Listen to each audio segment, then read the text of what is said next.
sebelah sana. Arus bukan deras, arus. Bantuin ngomong atuh kameramen. Wah, supernya udang. Ini ada telur. Telur apa?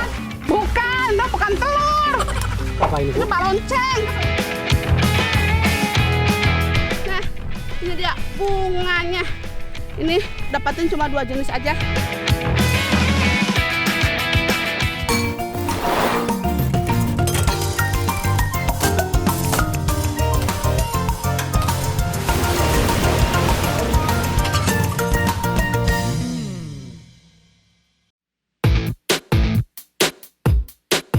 Assalamualaikum sadayana. Emak doain yang nonton tayangan emak teh sehat semua. Di episode kali ini emak lagi pengen nyari ikan di muara sungai Citanduy. Cari ikannya pakai cara khas nelayan setempat loh. Aduh, jalan di tengah arus yang cukup deras seperti ini ngeri-ngeri sedap juga loh sadayana. Oh iya, emak juga harus hati-hati nih, soalnya di sini ada ikan yang berbahaya yang ditakuti sama para nelayan. Dan hari ini emak ditemani juga sama Mang Ujang nih. Ini namanya tuh apa, Mang? Ini namanya jaring kantong. Jaring rantong. Ya, kantong. Biasa buat nangkap ikan ya, Mang ya? Iya, buat nangkap ikan. Oh, jadi metodenya tuh harus buat lingkaran dulu. Lingkaran dulu ya. Dikurung helanya. Iya, Ikannya dikurung-kurung gitu ya? iya. Jadi nggak pada keluar. Iya, tinggal tarik. Tarik, berarti ini didiamin Tarik, dulu. Iya. Oh, Langsung tarik. berapa lama, Mang? Paling 10 menit lah. 10 menit. Iya. Lalu tarik. Lalu tarik. Oh, mudah-mudahan kita dapat hasil ya, Mang ya. Kan ya. Ada juga ikannya udah pada terbang ya waktu kita kelilingin sama jaring ya, Mang. Iya. Ada udang, kameramen tadi. Ramai banyak ikannya di dalam. Mudah-mudahan ada yang kena ya, Mang. Nah, kalau udah. Ternyata masang jaring kantong ke tengah sungai tidak mudah loh sadayana. Emak dan Mang Ujang mesti jalan perlahan sembari menahan arus sungai yang cukup kencang. Itu harus cepat diangkat supaya ikannya nggak ada pada keluar, ikan yang masuk ke dalam sini. Tuh, Mang Ujang lagi berusaha buat narik, buat nyatuin. Beratnya, Mang. Berat memang pekerjaan nelayan ya sadayana. Alhamdulillah udah jadi lingkaran tuh. Sekarang kita tinggal tunggu selama 10-15 menitan.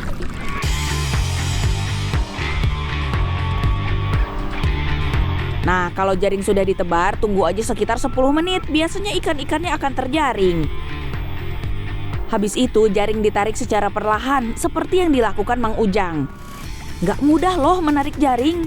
Selain berat, melipatnya juga harus hati-hati supaya jaringnya tidak terbelit. Sekarang, kita lihat dulu yuk hasil tangkapannya. Ayo kita ke pinggir dulu, lihat hasilnya. Lihat hasilnya. Sepertinya tangkapan pertama ini ikannya kurang banyak yang terjaring. Tapi ini baru tangkapan pertama.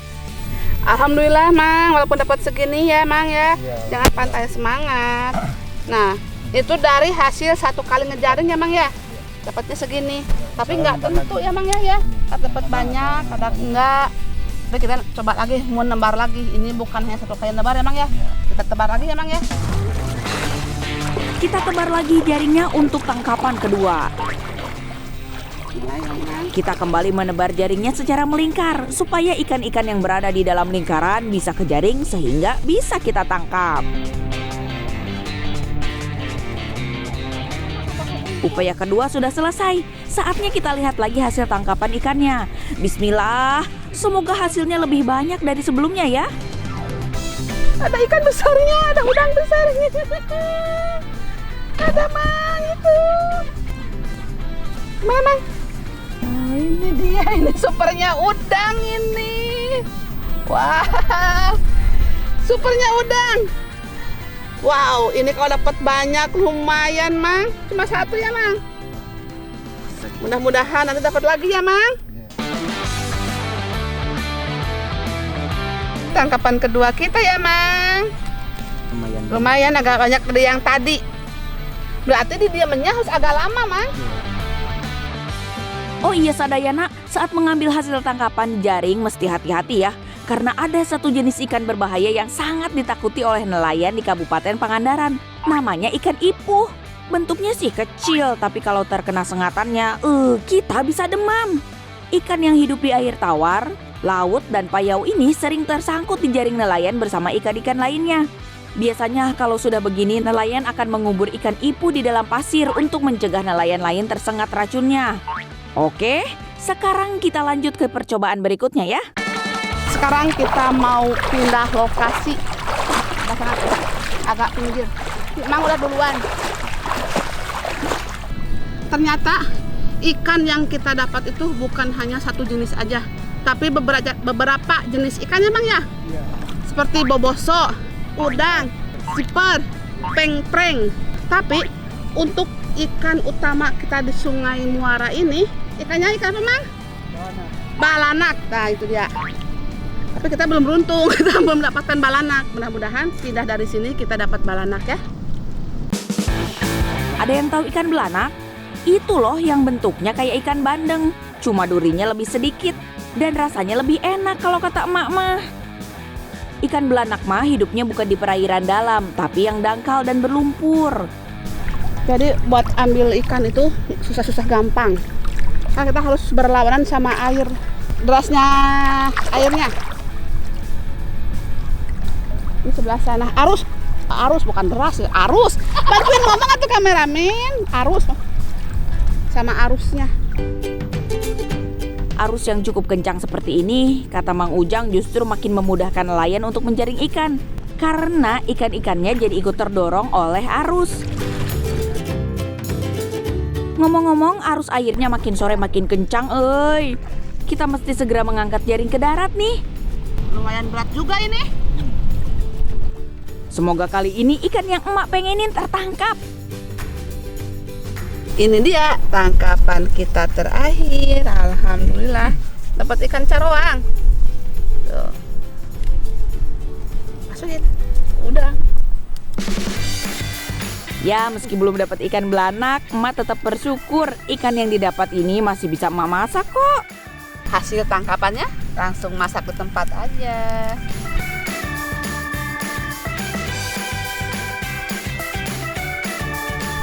Sambil nunggu apinya ada baraknya.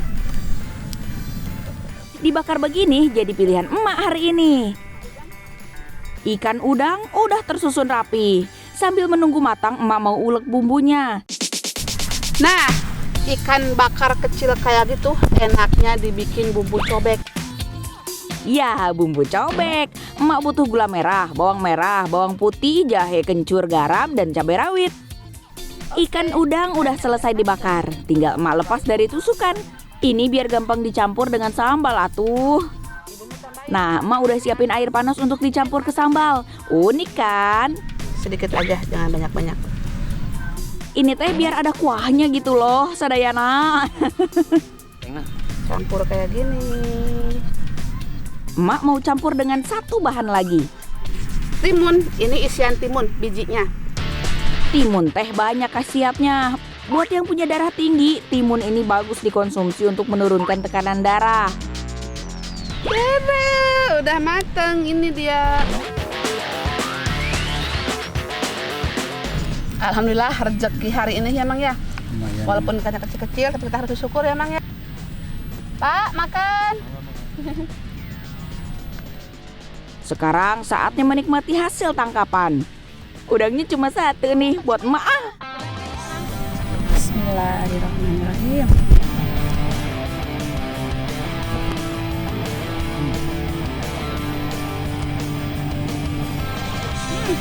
Segar ya Mang? Ya, segar.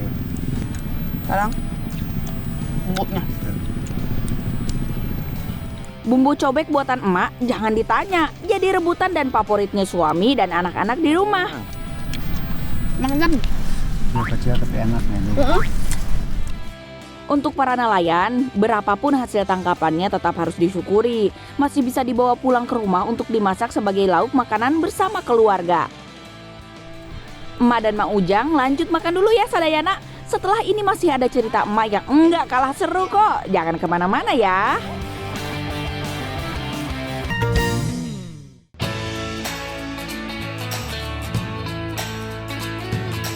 Masih bersama Emak Ena, jagoan dari Pangandaran yang suka bertualang.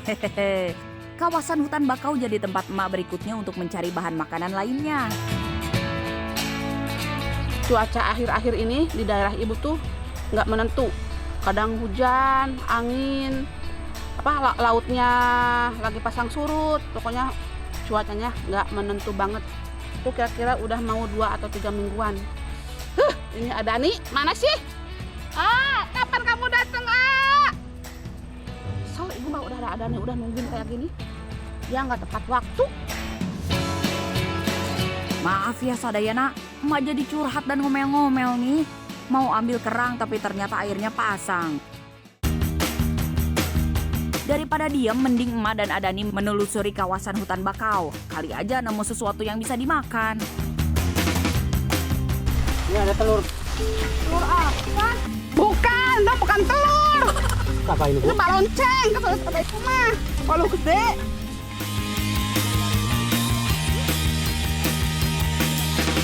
Kalau di daerah emak, ini buah namanya balonceng. Di tempat lain sih, buah ini disebut beligo. Di tempat Sadayana namanya apa? Memang sekilas kayak telur raksasa ya, soalnya bentuknya lonjong dan warnanya putih. Buah ini memang unik, tertutup lapisan putih kayak pakai bedak.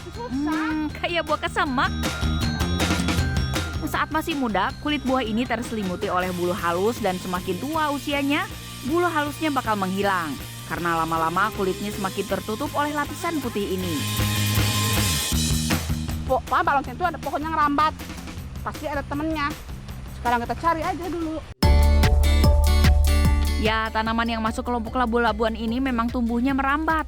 Tuh, lihat, beberapa ditemukan di atas pohon. Di semak belukar juga ada Sadayana. Sungguh nggak sangka ya, ternyata di sini banyak buah beligo. Biasanya beligo tumbuh dekat sungai karena masa pertumbuhannya yang perlu banyak air. Makanya nggak heran kalau kandungan air pada buah ini mencapai 95%. Yang kayak gini mah kalau udah berbuah teh pohonnya mati guys tuh.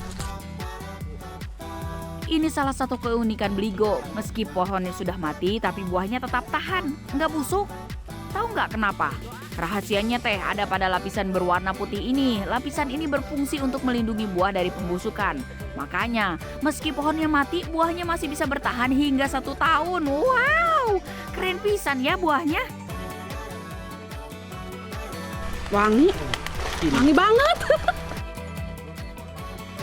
Tanda buah beligo yang udah matang, selain kulitnya berwarna kuning, buahnya teh wangi. Nah, baligo ini tidak ditanam ya. Ini tumbuh secara liar, jadi kita bebas buat mengambilnya. Nggak ada yang nanam. Ayo kita masak.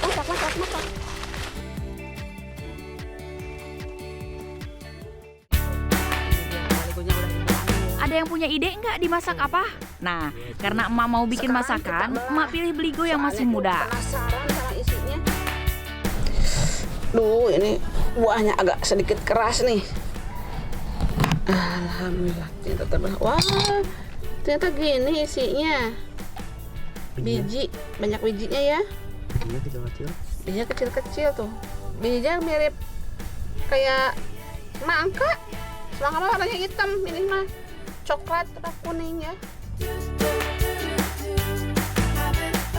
Ih, wangi sih ya. Nah udah dibelah, Bu. Udah, wangi sih ya. Wangi Udah. melon. Kamu nggak wangi melon?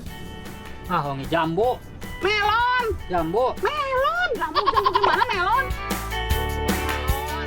Ternyata buah yang masih muda juga wangi, euy. Sekarang, emak cicipin daging buahnya.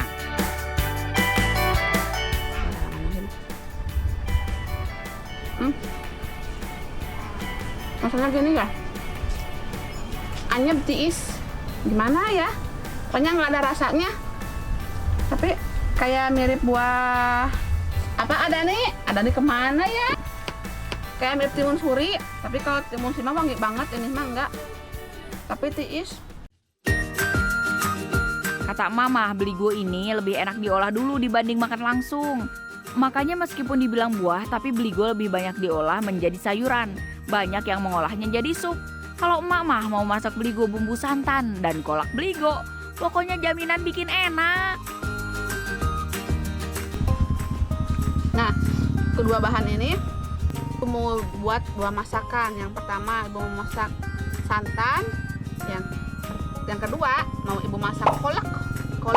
Nah, dan ini kalau bumbu untuk masaknya menggunakan kemiri, cabai rawit, bawang putih, bawang merah, merica, cumbar, bukan cabai merah, gula merah, salam, serai sama tomat. Nah, untuk bumbu kolaknya cuma pakai ini aja nih, gula merah dan santan. Ini santan asli loh. Nah, garamnya udah simpan di cowek buat ngarenos. Masukin dulu ini dulu, sempit. Nah, garamnya. Nah, setelah selesai diulek, bumbunya kita tumis dengan minyak yang panas sampai matang dan wangi ya, kira-kira setengah menit. Lalu masukkan deh si beligo. Setelah itu jangan lupa masukkan santannya. Santan segar dari kelapa asli ini. Emak dengar-dengar teh kalau buah ini menjadi favoritnya masyarakat Cina. Di sana diolah menjadi sup saat musim dingin. Sadayana, dengar nggak tuh suara air mendidihnya? Bluk bluk bluk bluk. Perut emak ikut berbunyi. Jadi ingin secepatnya makan nih. Tara, masakannya udah mateng. Tuh, ini kolaknya. Gulanya lihat sama santannya. Tapi kolak mah buat ntar aja ya, Ayah. Mau makan dulu, lapar. Pakat tuh, siup. Untung emak udah selesai masak, tiba-tiba hujan euy. Cuaca begini makin mengundang kenikmatan makan sayur dan kolak beligo yang hangat. Rasanya pulen banget. Kayak ini, apa? Masak walu yang gede nih kan, yang oranye. Sama rasanya kayak gini. Ya, enak ya. Beligo teh kaya manfaat, nutrisinya melimpah. Ada vitamin B1, B2, B3, zat besi, dan vitamin C. Makanya mengonsumsi beligo teh bisa mencegah anemia, menjaga kesehatan mata, meredakan stres, dan menjaga imunitas tubuh. Jadi nggak salah deh emak makan beligo buat stamina emak untuk bertualang tetap terjaga. Sedap pisan sadayana. Bisa coba masakan ini di rumah ya. Menu sehat buat keluarga euy.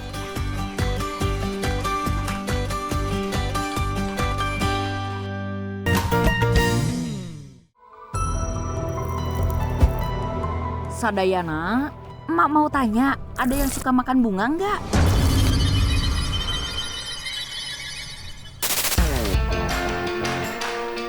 Aduh, jangan mikir yang macem-macem atuh. Ini mah nggak ada hubungannya sama yang horor-horor. Beberapa bunga teh memang bisa dimakan. Nah, emak kasih tahu deh jenis bunga yang kayaknya sih belum banyak orang yang tahu kalau ternyata bisa dimakan dan rasanya raos pisan. Hari ini pengen mencari sayuran tapi dari bunga. Ayo coba apa ya? Apa Bunga apa? Sama. Udah kita cari aja yuk, ke depan yuk. Kameramen teh mau mundur-mundur terus.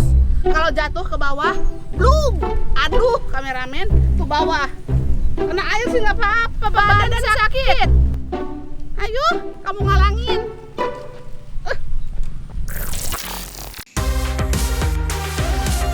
Kira-kira bunga apa ya? Bukan bunga melati.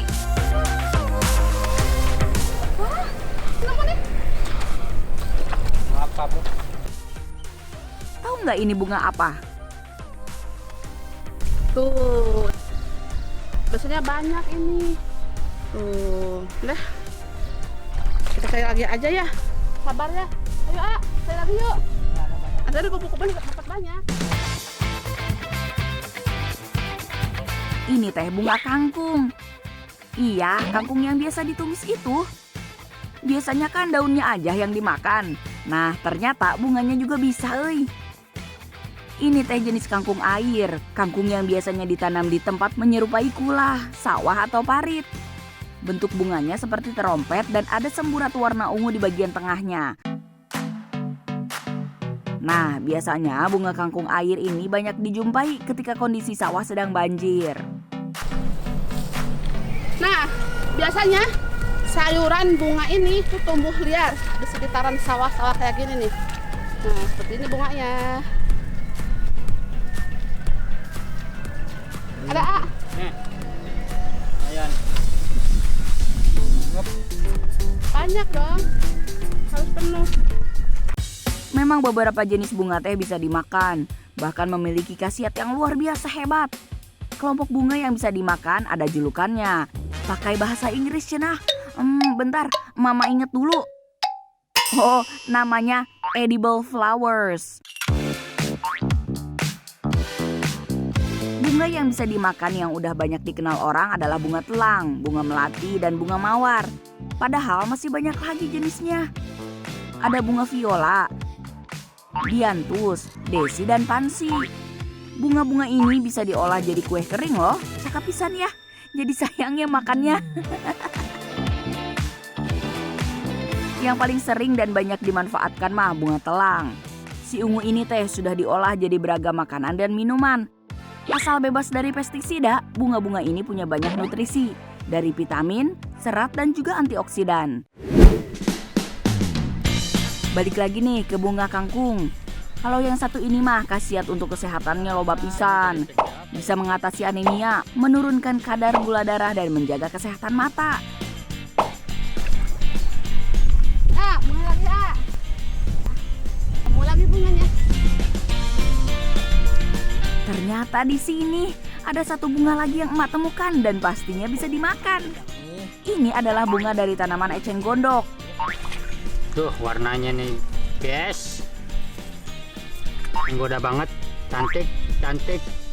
Tapi enggak. Rajeki nomplok ini sih namanya. Dapat 2 jenis bunga yang bisa dimakan sekaligus.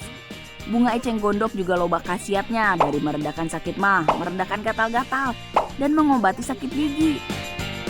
Nah, kalau udah tahu manfaatnya sebanyak ini, emak jadi nggak sabar pengen buru-buru ngolah jadi masakan yang enak. Tapi enggak kayak ibu sih cantik. Udah tuh yuk. Udah cukup nih. Kita ambil secukupnya aja. Aduh. Gusti. Aduh. Nah, ini dia bunganya. Ini dapatin cuma 2 jenis aja, tapi alhamdulillah.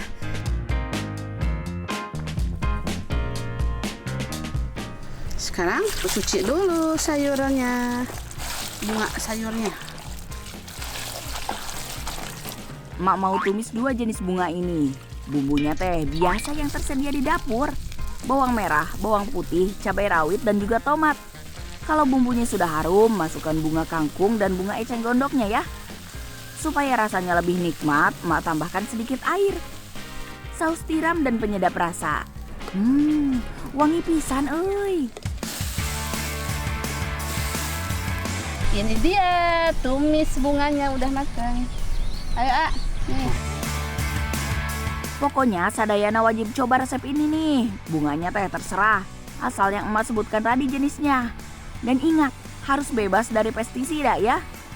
Makan di pinggir sawah sambil menikmati udara sejuk khas pedesaan. Bener-bener nikmat Tuhan mana lagi yang emak dustakan.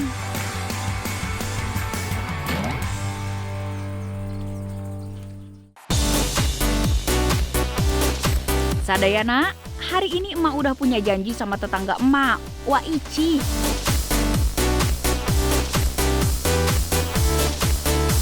Emak janji untuk bantuin panen kacang tanah di kebun miliknya.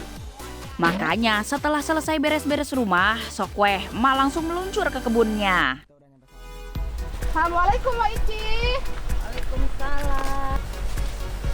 Iya, Isinya bagus-bagus. Bagus, ini udah tua tuh. Udah cukupan untuk dipanen ya? Panen, iya. Tenang Wak Ici, emak sekalian bawa Adani untuk bala bantuan. Ini udah berapa bulan, Wak? Ya kalau dipanen 3 bulan. 3 bulan. Jadi ini udah waktunya untuk dipanen sekarang. Ya, kacang tanah teh sudah bisa dipanen mulai dari usia tanaman 80 sampai 100 hari. Wow. Biasanya ditandai dengan daun-daunnya yang sudah menguning dan kering. Dan ingat ya, jangan terlambat manennya atau nanti keluar kecambahnya. Jadi kalau nanam kacang itu, kalau udah siap panen, terus nggak dipanen, favoritnya ibu yang ngobrol. Nah, nantinya kan jadi toge. Nah, seperti ini toge itu. Toge ini nanti dia tumbuh lagi jadi daun kacang kayak gini. Tapi panennya berbuahnya tuh nggak bagus, cuma beberapa biji aja. Soalnya udah nggak terawat dia. Apalagi sekarang lagi musim hujan, harus buru-buru dipanen. Soalnya curah hujan yang tinggi bikin kualitas kacang tanah jadi nggak bagus. Bahkan sampai beresiko kacang tanah gagal dipanen. Gawat atuh. Kacang tanah teh bukan tanaman asli Indonesia, melainkan dari Brazil, Amerika Selatan. Meski begitu, emak dengar-dengar negara kita salah satu penghasil kacang tanah terbesar di dunia loh. Tahu sendiri ya, orang kita mah senang banget ngemil kacang tanah. Apalagi sambil nonton TV. Ayo ngaku-ngaku.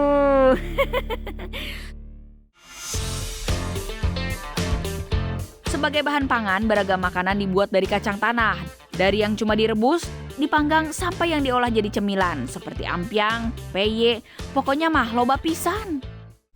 Nah, setelah selesai dipanen, sekarang mau pisahin kacang dari pohonnya. Dari daunnya, kayak gini tuh contohnya. Dari akar. Dari akar. Akar. Harus dipilih ya? Yang tua. Yang tuanya apa ya? Ini kan bagus. Kalau direbus kan Enak ya? iya. Ada isinya ada ya? Bijinya bagus. Isinya bagus. Kacang tanah memiliki nilai ekonomis yang tinggi. Di Pangandaran aja harganya berkisar 30.000 per kilogramnya. Kalau yang muda itu paling enak buat di sayur. Contohnya kayak gini yang muda. Juga agak manis kalau yang muda. Itu enak buat di sayur lodeh. Ditambahin sama cabai hijau, enak banget. Nah, kalau yang toge juga bisa di sayur. Toge kalau dimasak tuh agak nyakrek sih. Nyakrek tuh bahasa Indonesia apa ya? Bukan nyakrek, bukan kenyal, bukan. Ada suara kalau dimakan tuh krek gitu. Mak mau lanjut dulu ya, bantu Wak Ici untuk pilih kacang tanah yang udah tua buat dijadiin benih. Ini contoh yang bagus buat benih lagi. Nanti kita jemur dulu ya, Pak. Iya. Dijemur, sehabis kering, dikeluarin dari bijinya. Setelah itu bisa ditandur lagi. Nah, cipnya seperti ini. Kacang itu berkulit keras banget. Tuh, beda dari keras banget. Tuh. Ini dijemur, tapi dijemurnya harus dengan cangkangnya, bukan seperti ini. Kalau udah kering di cangkangnya, lalu kita keluarkan, dikupas. Setelah itu bisa ditanam lagi kacangnya. Loh, itu daun kacangnya mau dikemanain sama Wak Ici? Wah, mau kemanain itu? Ini Bekas pohon ini buat makanan sapi. makan sapi. Oh, Iya. jadi nggak dibuang, Wak? Makan sapi ya enggak, buat kambing bisa. Ini buat sapi. Oh, jadi Kalau gua masih punya bisa, sapi jadi buat masih bisa sapi. digunain ya, Wak, ya? Iya. Nggak terbuang cuma-cuma. Iya. Ternyata bukan cuma kacangnya, daunnya juga bermanfaat. Bahkan kulit kacang tanahnya pun bermanfaat. Bukan cuma jadi briket maupun kompos ya. Kulit kacang tanah teh bisa diolah jadi sabun loh. Katanya teh di kulit kacang mengandung zat alami antiseptik untuk membersihkan kuman. Cuci tangan pakai sabun dari kulit kacang, mantap pisan. Udah selesai ya, Wak, ya? Udah, Bu. Makasih ya Teh ya. Iya, kami pulang dulu ya, Wak, ya? Ih, ini bawa buat direbus. Ih. Ntar dulu. Buat direbus ya. Ini apa, Wak? Bantuin cuma sebentar Tadi ya, Dan. Dani mau yang di itu. tuh. Udah misahin buat yang dibakar. Wah, ya udah.